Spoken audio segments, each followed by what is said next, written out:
really, really might show up. We got just about a full group. So that's wonderful. Hope everybody's having a good catching up with everyone. We're going to start a kind of a continuing the Old Testament and through the history of the Old Testament and look at the life of, first of all, some lessons from Samuel, and then go right into the early kings of Israel. Maybe a little bit of Saul, a lot of David, maybe a little bit of Solomon. And that usually gets us, pretty into Second Samuel. Of course, we won't look at every single chapter and verse, but look around a little bit with some different stories and some devotional thoughts we can gain from that. But just and we're going to start. We really won't get into First Samuel today. I want to do a little bit of introduction to frame where we are in the Old Testament, because it's important to know this transitional period that we're in. But eventually we'll look at Samuel first, and there's a couple of good, interesting facts about Samuel that are good for study. One is, for those of you who may be like me, when you go to tell your salvation testimony, and you don't think you have a spectacular Damascus Road experience like Saul did. Maybe you're like me, you were raised in a Christian home, you were raised by a church going family. Mom and dad went to church, and you learned the Bible stories early. You learned about God young, and you came and were saved young. I was 8 years old, and you've led a life of for God as best you can, and have been faithful and even have been faithful in leadership in the church and done the best you can. That's kind of Samuel's story. Samuel was raised in a believer's home, was called by God very young, and lived a life of mostly faithful service to God. We all have our faults. And God needs people like that are come to know him early in life, that mature in their faith, that are deep in their faith. And even though they make mistakes, even though they do have periods of fall or sin, or sometimes moving away from their relationship with God, for the most part, they live most of their days in service. And sometimes we think that's kind of boring. But when you look at many of your really leaders that we look up to in the local church, many of the leaders have that testimony. They have that testimony. They have served the Lord for a long time and have generations of believers in their background. And so Samuel is unique in that. Also, Samuel is a transitional figure. His story unfolds against the backdrop of the book of Judges. We go from Judges kind of into First Samuel, and we're going to look a little bit of that this morning. But the backdrop of Judges is that Samuel's figure really is a sometimes we call him a priest and a prophet, both. He's a priest in the church, in the tabernacle, but he's also one of the first prophetic figures we see in the Old Testament. And he's this transitional man between the judges and the first kings of Israel. And after Samuel, we'll see more men and women that were prophets only or they're priests only. And eventually you'll have those folk like Amos and Hosea and Jeremiah and Isaiah. But Samuel is both. Samuel is both. And so we see him as transitioning this theological, this religious shift in the nation. So it's a time of rapid change. It's Samuel's generation. It's a time when a lot of change is happening for the people of God. And we can see that, I think we know that we're kind of in a period of rapid change as people of God, as church. And, some people, few people embrace change as exciting and fun. Some people have a hard time with change. So maybe a fun question to think back on before we look at a couple of Bible passages is that think back to growing up, your mother and or father. What was their attitude towards change?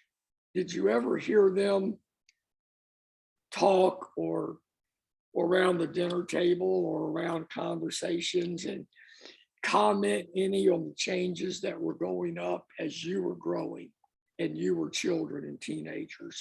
I'm sure there were changes. There are things that always are.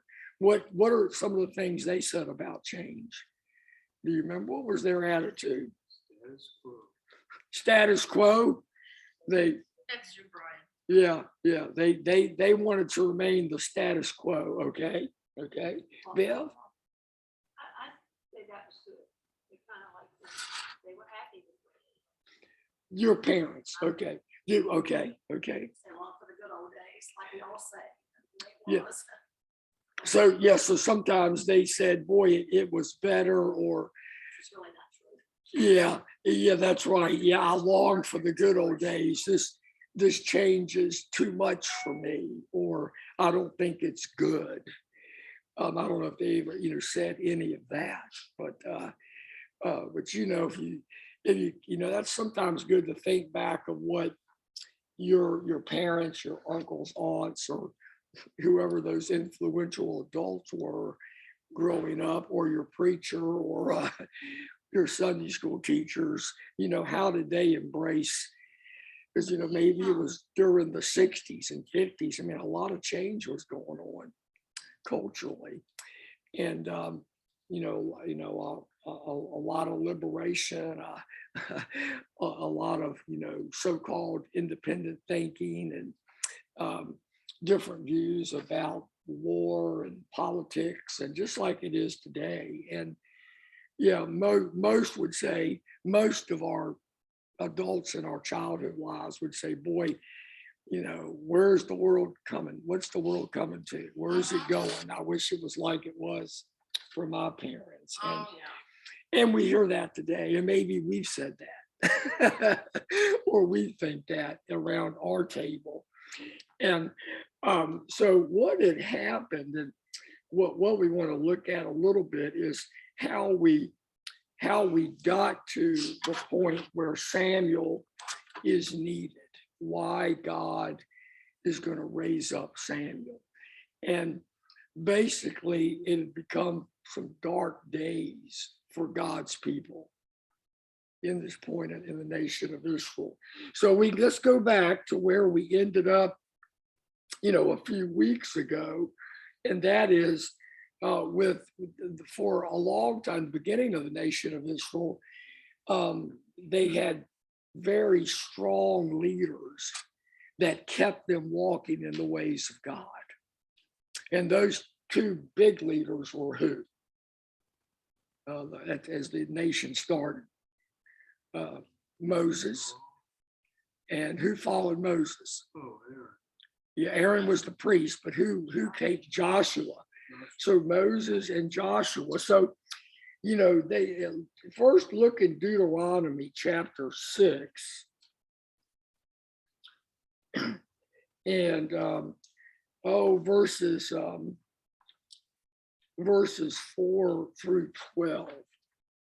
And we could start with, well, verses 4 through 9. And, you know, a lot of this is the law, a lot of this is Moses talking. He begins and says, listen, Israel, the Lord our God, the Lord is one. Love the Lord your God with all your heart, with all your soul, and with all your strength. These words that I'm giving you today are to be in your heart. Repeat them to your children. Talk about them when you sit in your house, when you walk along the road, when you lie down, when you get up. Bind them as a sign on your hand. Let them be a symbol on your forehead. Write them on the doorpost of your home and on your gates. So first of all, Moses, says what, we're to try to live a life first of loving God with all that we have and with all that we are. And we're to put the words, the law of God in our hearts. And second of all is make sure you teach your children. Make sure you're the ones mainly responsible to teach the ways of God in your home. Because if you want your children and the next generation of the nation to know God and follow God, you've got to teach them. I mean, everywhere you go, all that you do, in all areas of life, teach them how God is to be a part of this, a part of life, and how you're to have faith in him and follow him no matter what. And then he goes on in verse 10, when the Lord your God brings you into the land he swore to your fathers, Abraham, Isaac, and Jacob, that he would give you, a land with large and beautiful cities that you did not build, houses full of every good thing that you did not fill them with, wells dug that you did not dig, and vineyards and olive groves that you did not plant. And when you eat and are satisfied, be careful not to forget the Lord who brought you out of the land of Egypt and out of a place of slavery. So the reason it's so important to teach the children and the future generations that they don't forget God and where blessings come from and who takes care of them is that one day their children, that next generation, is going to have it better than them. Is going to be in the promised land, right? And for a while, they're going to think like life is easy. Life is full of pleasures. I don't have it as hard as my parents. Life sure is good. And if they don't have a faith strong in their life, it's going to be easy for them to what? Fall. Yeah. But to forget God, to forget where these blessings come from. And over time, the warning is, they may begin to think it's because of their own ingenuity, their own talent, their own inventions, their own thinking, that they're the reason, that they as their society is just evolving and they're just learning how to handle life. It's the best life you can have. And they begin to forget God. That's the source of all these blessings. So Moses was a strong leader, and he constantly kept God before them. And through the days of Moses, for the most part, the people continued to follow God. Then Joshua comes along, and again, he's a strong leader. He's a charismatic leader. And as Joshua, the book of Joshua begins to end, over in Joshua 24, we, kind of read his final remarks. And in verses, I guess beginning with verses 1 and 2, Joshua in chapter 24 says, Joshua assembled all the tribes of Israel at Shechem and summoned Israel's elders, leaders, judges, officers, and they presented themselves before God. So first of all, he gathers all the leaders together, all the spiritual leaders, all of the leaders of the court and all the civic leaders that had been developed. And they presented themselves before God. They worshiped God. They committed to God, to follow God. Joshua just made sure they had this commitment service, that they weren't going to forget God after he left them, like he had reminded them all of his life. And then in verse 14, he's talking to all the people. Therefore, fear the Lord and worship him in sincerity and truth. Get rid of the gods your ancestors worship before the Euphrates River and in Egypt, and worship the Lord.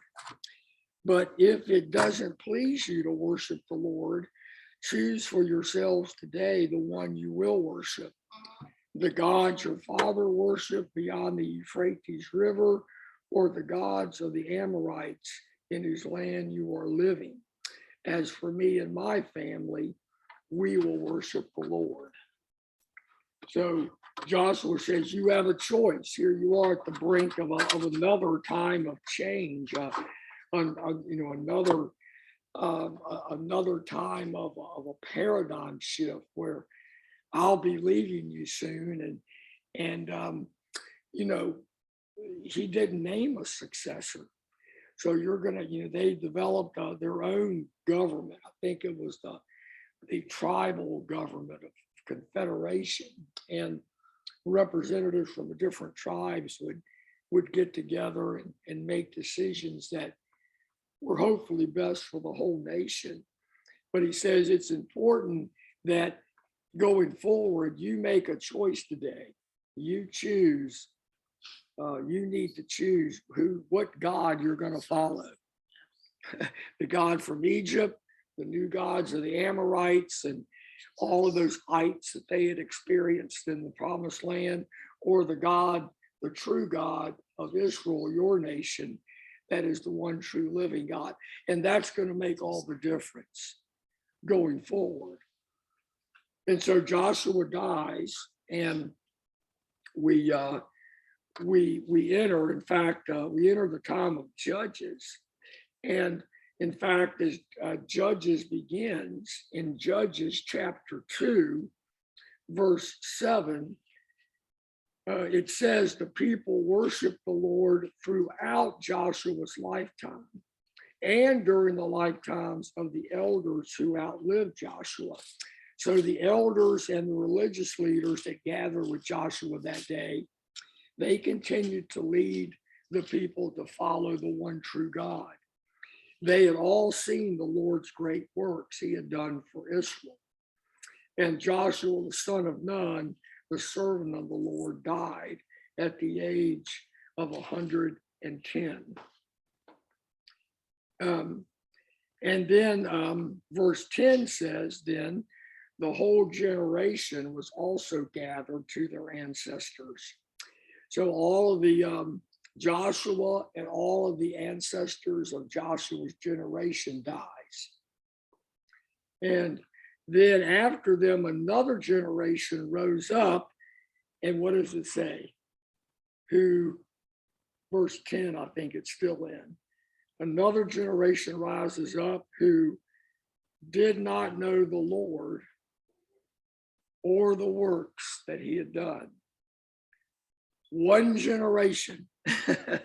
And, the works of God through the Exodus experience, the wilderness, the conquering of the promised land, the growth that they had experienced under Joshua, and the peace that has, for the most part, been forgotten.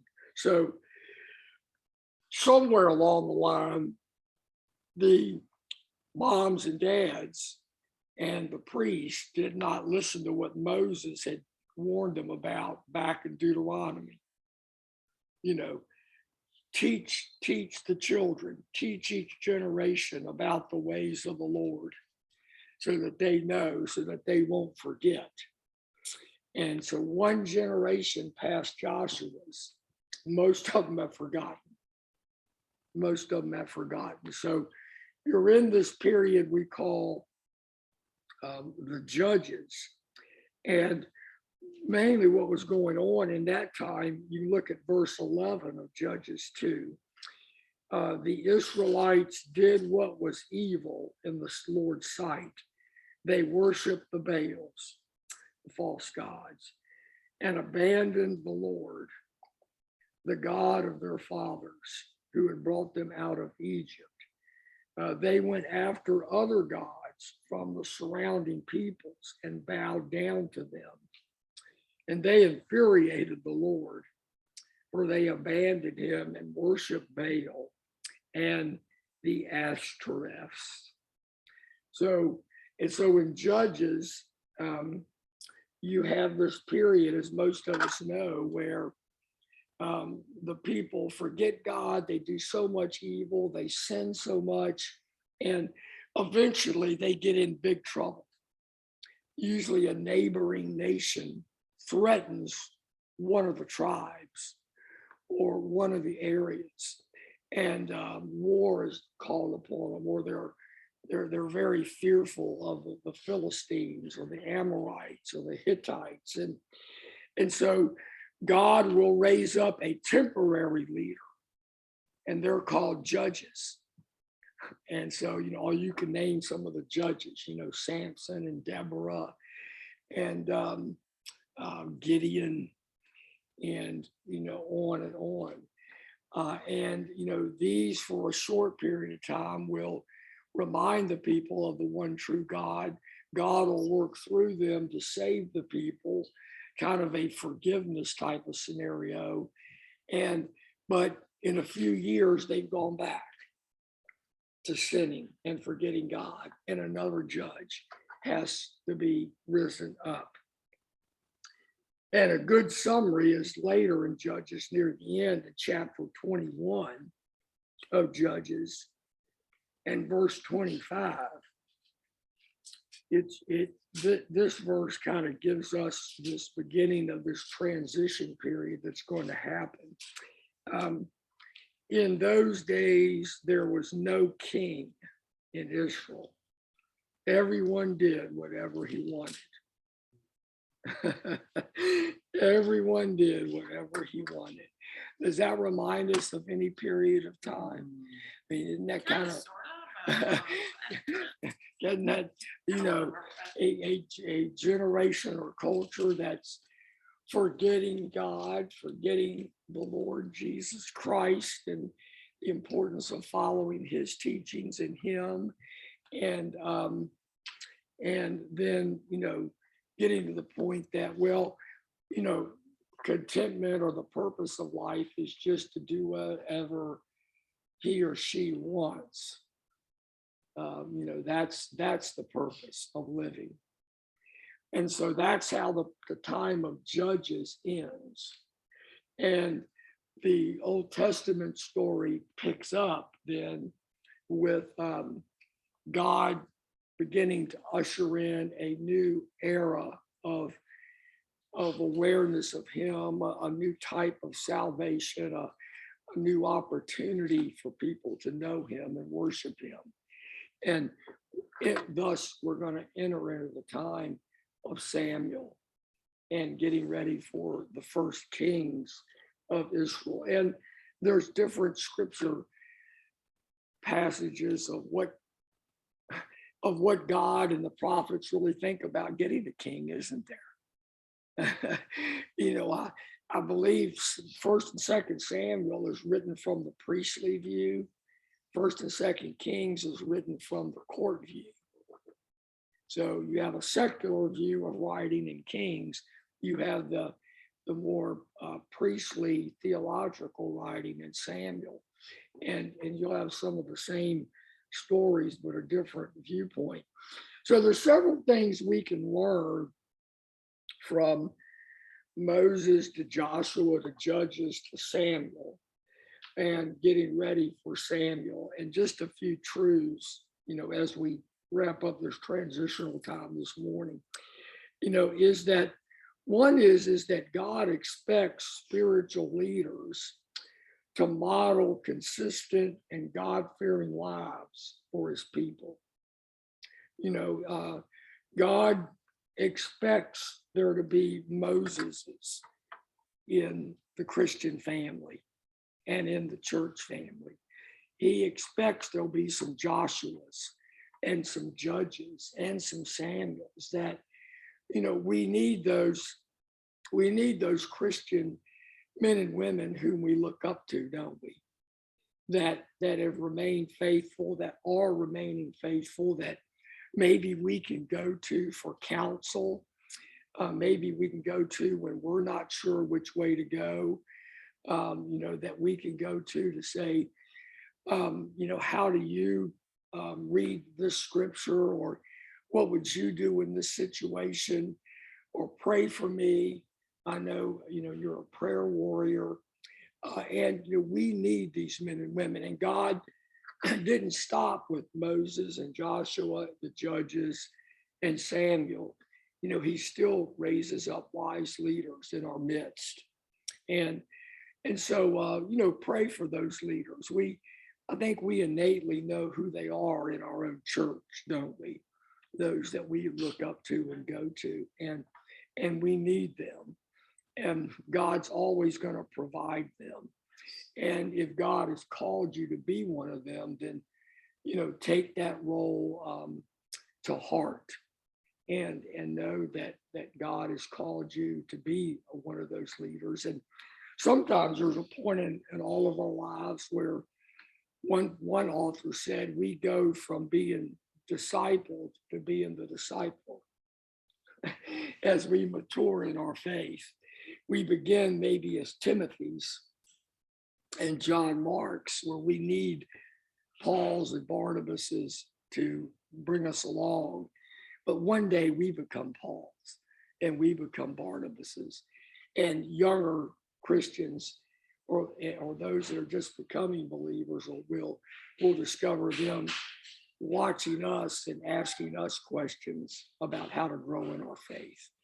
So don't fear that transition either.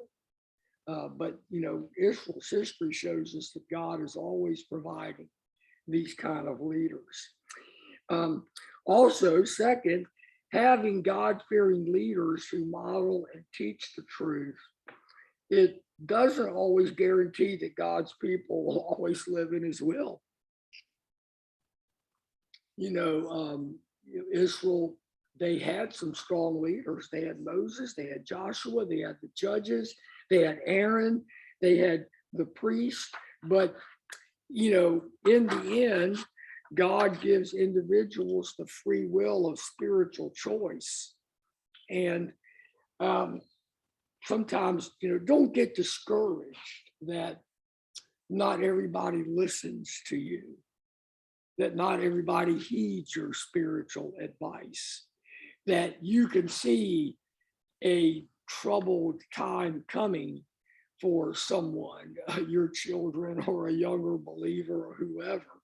And they're not going to listen, and they're going to experience some things on their own. But just because we have great leaders doesn't mean everybody's going to follow them. And we see that in the history of Israel, don't we? It happens. Also, these God-chosen leaders are not perfect. They don't remain faithful always. They're not free from sin. They're not free from failure. So don't get discouraged if your spiritual hero sometimes disappoints you. Don't let them not be the person you still go to. God's still working through them, but he works through men and women, doesn't he? Who are, who fail. Moses failed and couldn't go in the promised land. Joshua wasn't always perfect and got chastised. We'll see that Eli and Samuel fail, and we'll see King Saul begins great but fails. David fails at times. Solomon fails at times. The only perfect guide and Lord we have is Jesus Christ. He didn't fail. And he's still working on us. And he's still working on us. But don't, put trust and faith in the leaders God appoints over you, but don't misplace them for the Lord. Don't misplace them for the Lord. And that can become a problem. And it's interesting, isn't it, is that history teaches us that God's people can degenerate spiritually in the span of one generation. That it can only take one generation. I listened in on a Zoom conference late last week on a group called Healthy Churches. I know the leader for a long time. Bill Wilson, maybe some of y'all know that name, but they had a little panel and they were just reflecting on where the church is at, what it's learned, and where it's going almost 2.5 years after the beginning of COVID, which it has changed a lot. And one of the comments, which I think is true, is that COVID wasn't the main problem that's allowed the church, as we return, to see less people returning. It was a symptom that exposed some bigger issues that have been ongoing. And one of those issues was many churches and leaders, we failed in really focusing on deep discipleship. That we begin to have very what Jesus in the parable of sower would say, thin-soiled believers and churchgoers. And we don't see, most churches are not seeing many of the thin-soiled church attenders return. They got out of the habit of going. Church was a habit. It was easy to break. Or they've been discouraged, if God, the worries of life came and choked out their will to be in the Lord's house and to continue in their faith. But that's maybe partly ends up being their decision, but it's probably also the church as a whole's fault in that we didn't focus on deep discipleship and growing those deep roots. And so going back to what Moses said, right? Teach your children, teach your families, teach new believers, we would say in the Christian era, as you walk and in your homes and in the church, and, tattoo it on their foreheads. I mean, and we sometimes say in our day and time, how many times do you have to announce something before even adults hear it and know it's going to happen? We put things in the worship folder for 2 months. It's been on the screen for 2 months.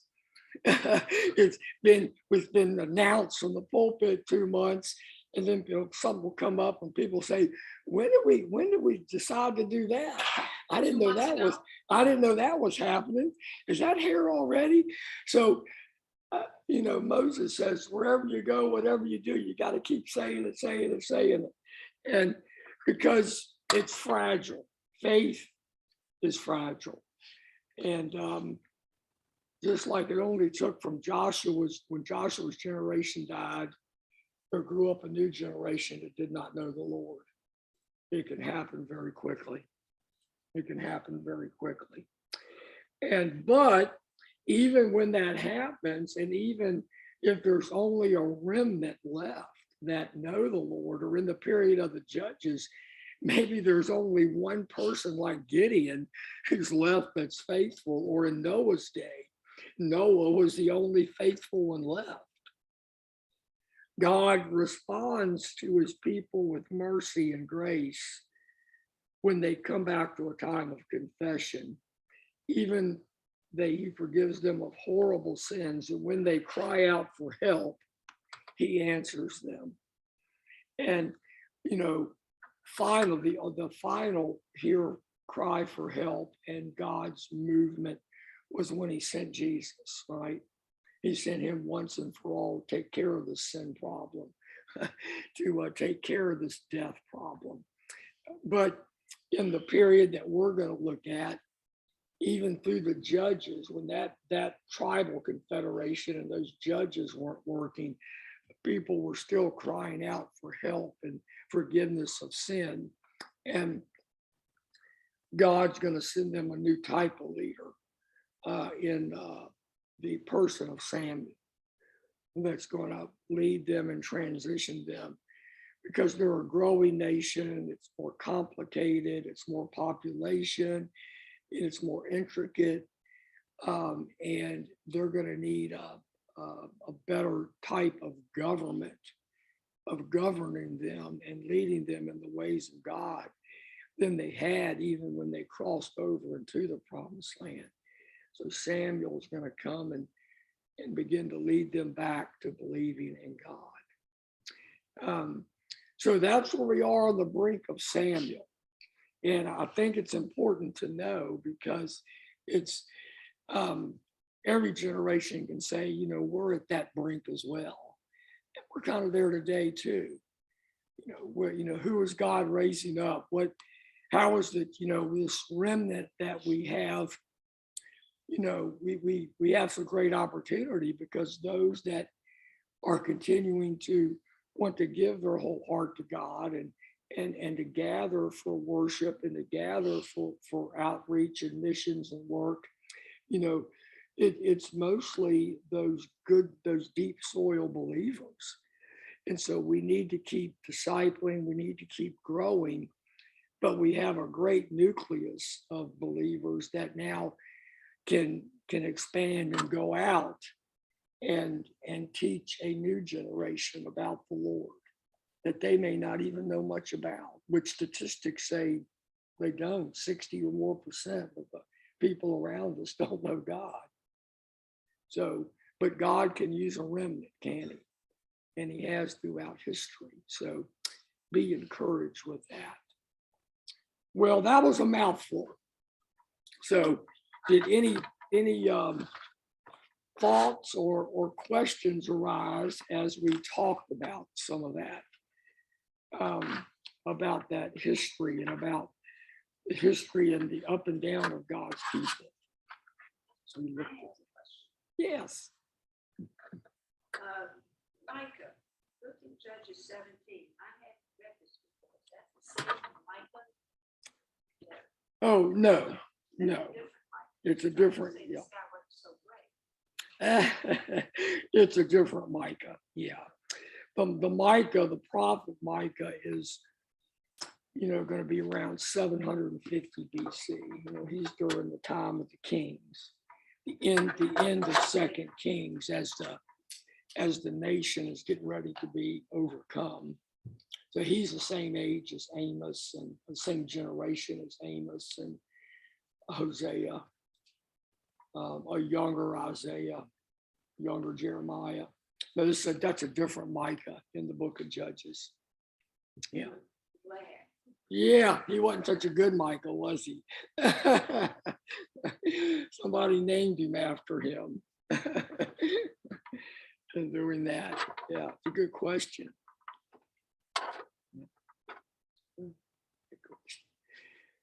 Other thoughts today?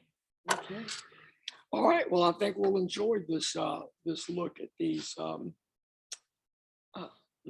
men of faith and how they journey. So we'll next time we're together, we'll look at the birth of Samuel and some of the significance of that with his mom after the Wednesday after Mother's Day, but that'll be okay.